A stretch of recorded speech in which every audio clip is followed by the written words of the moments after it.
I once knew a nigga whose real name was William. His primary concern was making $1 million, being the illest hustler that the world ever seen. He used to fuck movie stars and sniff coke in his dreams. A corrupted young mind at the age of 13. Nigga never had a father and his mom was a fiend. She put the pipe down, but for every year she was sober, her son's heart simultaneously grew colder. He started hanging out, selling bags in the projects, checking the young chicks looking for hit and run prospects. He was fascinated by material objects, but he understood money never bought respect. He built a reputation cause he could hustle and steal, but got locked once and didn't hesitate to squeal. So criminals he chilled with didn't think he was real. You see, me and niggas like this have never been equal. I don't project my insecurities on other people. He fiended for props like addicts with pipes and needles, and so he felt he had to prove to everyone he was evil. A feeble-minded young man with infinite potential, the product of a ghetto-bred capitalistic mental. Coincidentally dropped out of school to sell weed, dancing with the devil, smoked until his eyes would bleed. But he was sick of selling trees and gave in to his greed.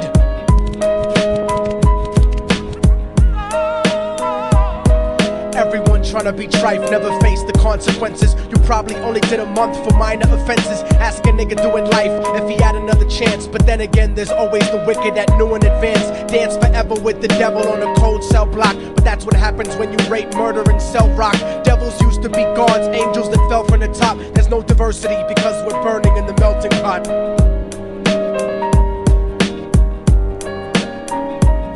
So Billy started robbing niggas, anything he could do to get his respect back in the eyes of his crew. Starting fights over little shit up on the block. Stepped up to selling mothers and brothers the crack rock. Working overtime, making money for the crack spot. Hit the jackpot and wanted to move up to cocaine, fulfilling the Scarface fantasy stuck in his brain. Tired of the block niggas treating him the same. He wanted to be major like the cutthroats and the thugs. But when he tried to step to him, niggas showed him no love. They told him any motherfucking coward can sell drugs. Any bitch nigga with a gun can bust slugs. Any nigga with a red shirt can front like a blood. Even Puffy smoked the motherfucker up in the club. But only a real thug can stab someone till they die. Standing in front of them, staring straight into their eyes, Billy realized that these men were well guarded, and they wanted to test him before business started. Suggested raping a bitch to prove he was cold-hearted. So now he had a choice between going back to his life or making money with made men. Up in the sight, his dreams about cars and ice made him agree a hardcore nigga is all he ever wanted to be. And so he met them Friday night at 2:45.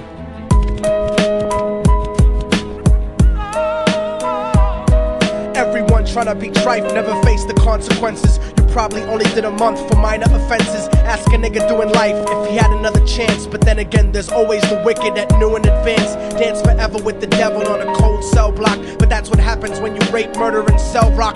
Devils used to be gods, angels that fell from the top. There's no diversity because we're burning in the melting pot.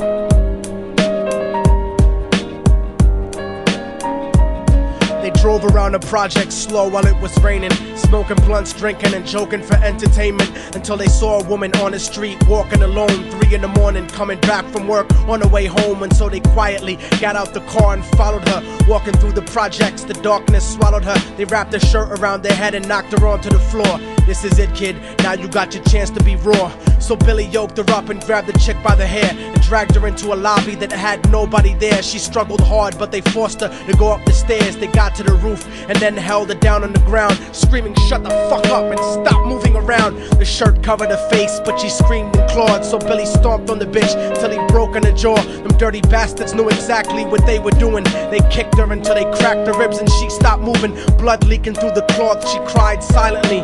And then they all proceeded to rape her violently. Billy was made to go first, but each of them took a turn, ripping her up and choking her until her throat burned. Her broken jaw mumbled for God, but they weren't concerned. When they were done and she was lying bloody, broken and bruised, one of them niggas pulled out a brand new 22. They told him that she was a witness for what she'd gone through, and if he killed her, he was guaranteed a spot in the crew. He thought about it for a minute, she was practically dead, and so he leaned over and put the gun right to her head. I'm falling and I can't turn back.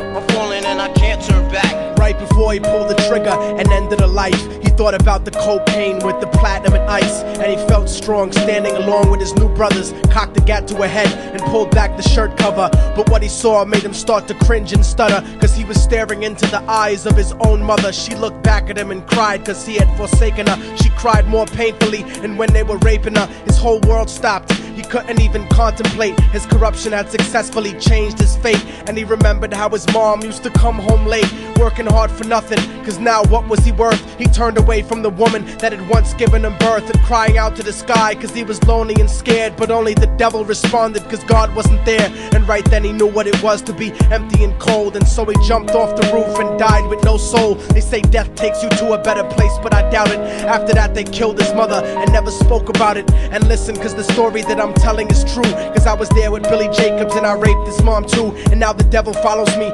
everywhere that I go. In fact, I'm sure he's standing among one of you at my shows, in every street cypher listening to little thugs flow. He could be standing right next to you and you wouldn't know. The devil grows inside the hearts of the selfish and wicked. White, brown, yellow and black color is not restricted. You have a self-destructive destiny when you're inflicted, and you'll be one of God's children that fell from the top. There's no diversity because we're burning in the melting pot. So when the devil wants to dance with you, you better say never, because a dance with the devil might last you forever.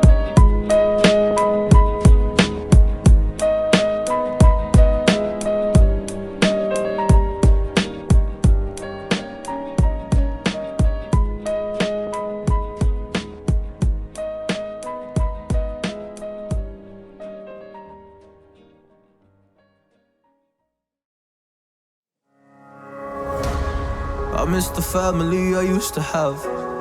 I feel like everything's so different now. Sitting by the fire as we'd watch the flames burn out. I miss the days I wasn't afraid. Now I always have my guard up, hands on my face. I learned to cope with the pain. I know that people think I'm trying to get attention, but in reality I'm trying to send a message. I know there's kids out there that are going through the same thing, and if you're one of them, I hope to help your suffering. Just know it will get better, and these feelings do not stay the same. No, they don't stay the same. I don't wanna make you feel bad, but you kinda ruined my life. You hurt me and ruined my life, and I don't wanna make you feel bad, but you kinda ruined my life. You hurt me and ruined my life.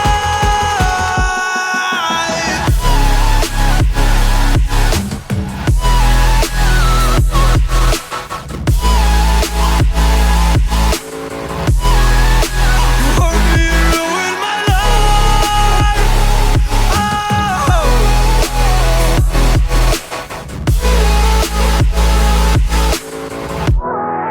You hurt me and ruined my life.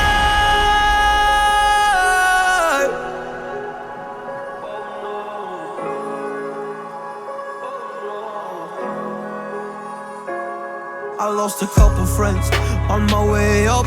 I took a couple L's, but that's just normal talk. I popped a couple pills, but they don't do much. And now I take Prozac in the morning with some other stuff. But why did I get into this? I feel like this is all a dream, but when I wake up, look around.